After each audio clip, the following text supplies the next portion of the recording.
Welcome back everybody to Daddy DL Gaming, and today we have Dr. Crowler and his tricky tests. Yes, he's back, and he's back with, well, pretty much the same cards that he had last time, with a couple of new ones. It's still Ancient Gears, and we'll go through the couple of new cards in just a moment. So, your typical fare for these events, it's auto-duel all the normal duelists, collect their notebooks or whatever they are indeed notebooks, and then use those to pay for your duels at the gate. And that's pretty much it. If you haven't already got Crowler from the previous event, well, you can get him again now. Only 200,000 points, and you unlock Crowler. And as you can see here, we've got pretty much the same cards we've already had.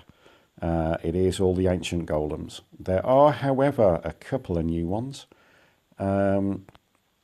We've got this Biofalcon, which I don't much care about.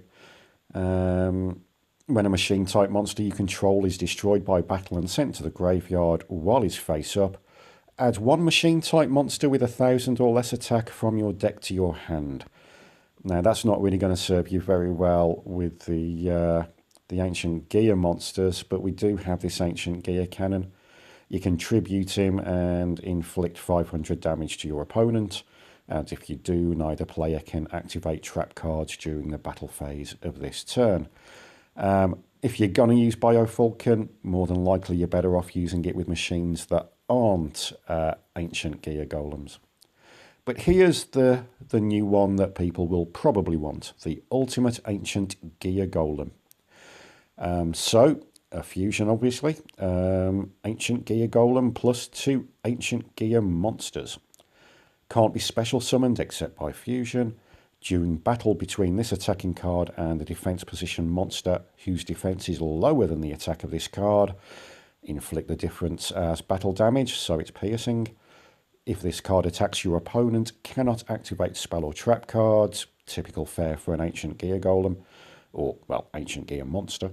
If this card is destroyed, you can special summon a Ancient Gear Golem from your graveyard, ignore the summoning conditions.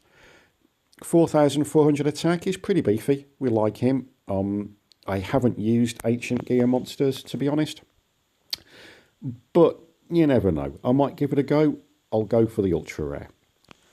Now, as you go down the points, as always, if you've already got Crowler at 200,000 points, you'll just get 20 gems.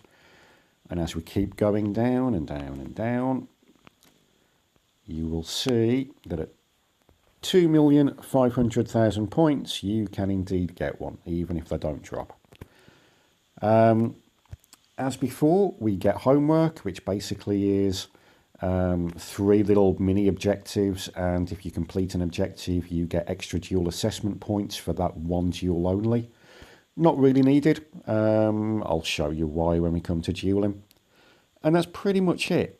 Every so often, if you see down the bottom here, it says next event, what's that, 171,900 points? Something else will pop up. Basically, what happens is occasionally Dr. Crowler will not be at, well, he will be at the gate, but he'll also pop up in GX World. And we'll go through that very briefly in a second. But let me show you the deck that we're going to use first for our level 40 farm. We've used it before. We've used it for Crowler before. And this works so easily. So it's Taya, and it's dual standby just to get an extra card into our hand, and it's our good old Monster of Oz deck. I used it for Chaz, and I've used it for, as I say, the previous Crowler event. So this is a real simple deck. You will see just how simple. It's all about getting one Master of Oz out, and the moment you do, you've won. So we've got 3 kangaroos and 3 koalas. Fusion those 2 together, you can pull out your Master of Oz. But just in case you get one and not the other, we've also got a goddess. We've also got a mystical sheep. and Visago the Destroyer. You can use each one of those as a substitute for either the Koala or the Kangaroo. We've got 3 Polys and 2 Fusion Sages to pull a Poly out if we need. Shard of Greed just to help trim the deck down, and then it's the usual Vassal, Secret Passage, 2 Union attacks, and Anti-Magic Arrows, which I really should switch over because I've got my Prismatic one. 2 Master of Oz. If you've only got 1 Master of Oz, you can still pull off the 10,000, but what I would suggest you do, take out 1 Koala and just put in any equip card that you have that's 500 points to attack or more. Doesn't matter whether it's a Unicorn Horn, doesn't matter whether it's the Gravity Axe, whatever you've got that does 500 points. And when you do, equip it to the Master of Oz before you end up playing your end game and your Union attacks. So that's the deck. What I do want to show you before we play him though is the minor variation for when he appears in GX World as an extra bonus. And what we're going to use is any character that can pull out polymerization from their deck. So here you'll see it's pretty much the same thing. And yes, you can see I used this for the Chaz farm. Although at the time I'd switched a couple of cards out for traps that I needed for Chaz. But here we use the exact same deck. You can see I've just swapped in my Prismatic Anti-Magic Arrows. And we go with Master of Fusion. Now, a number of these characters in GX World have that skill. Use whichever one you've got that uses it. And you play the game basically the same way. So let's show you a level 40 farm. Okay, so here we go, level 40 Crowler.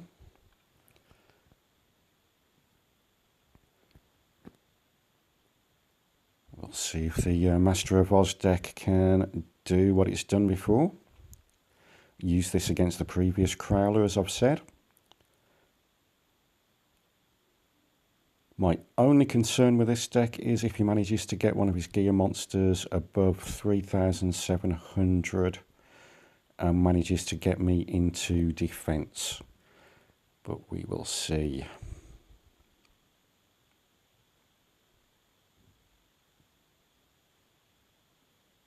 Okay, well that's a good start.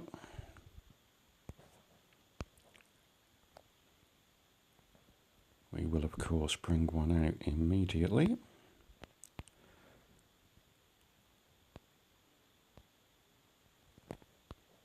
That's how we like our games to go.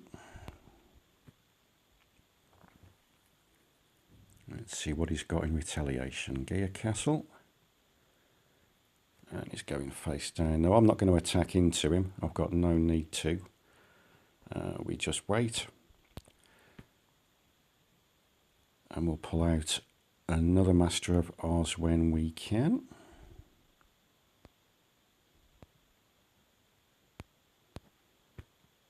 And we just wait. Now in theory this should be game anyway.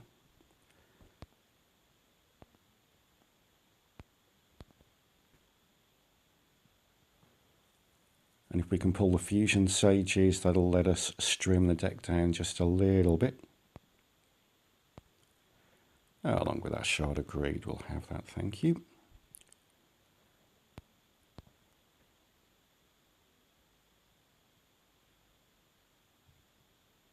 Another castle, all right. Oh, he's thinking. No, he's not doing anything. Marvellous.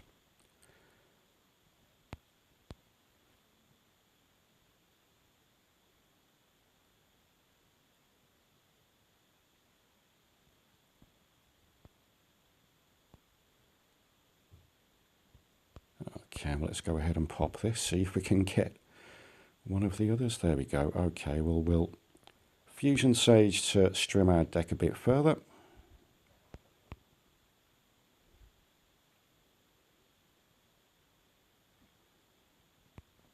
We'll bring out our other Master.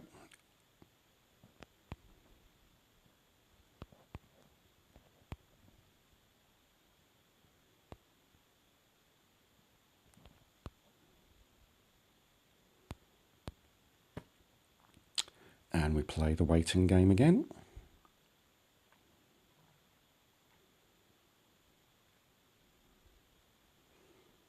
Oh, he's scared. Just waiting to see if he's going to tribute anything. Right, so we'll get rid of our other Polly. Of course, now we can get rid of all our other monsters if we need to, obviously apart from our vassal.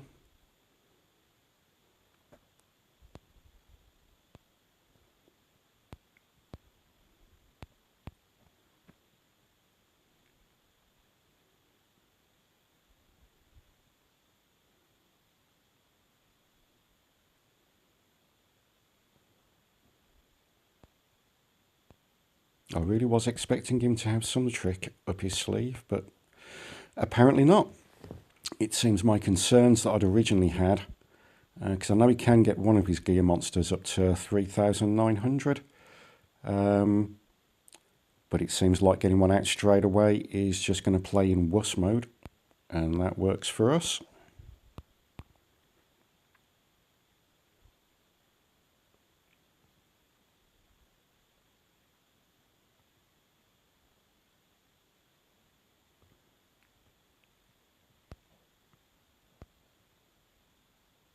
Well, I have seen a few decks people have built, and this for me is by far the simplest. Get a monster out, sit, wait. It's not the most interesting of strategies, but it works. And here we go into our last turn. Okay, and we all know the play. Vassal, passage.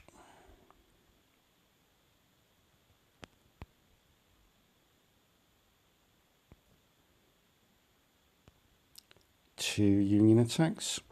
I've just realised I should really have changed my anti-magic arrows. I do have the prismatic. I just haven't switched it in. So that would have given me a few more points. Okay, we're good. Battle.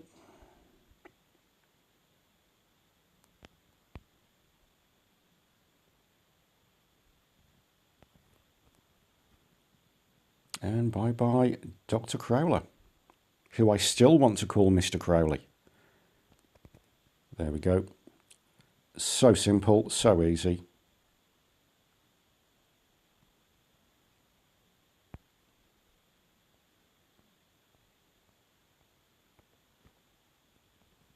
And what have we got? Okay. Two of those. I really don't care about those. Another one of those. That's it. That's it. A nice, simple level 40 farm deck.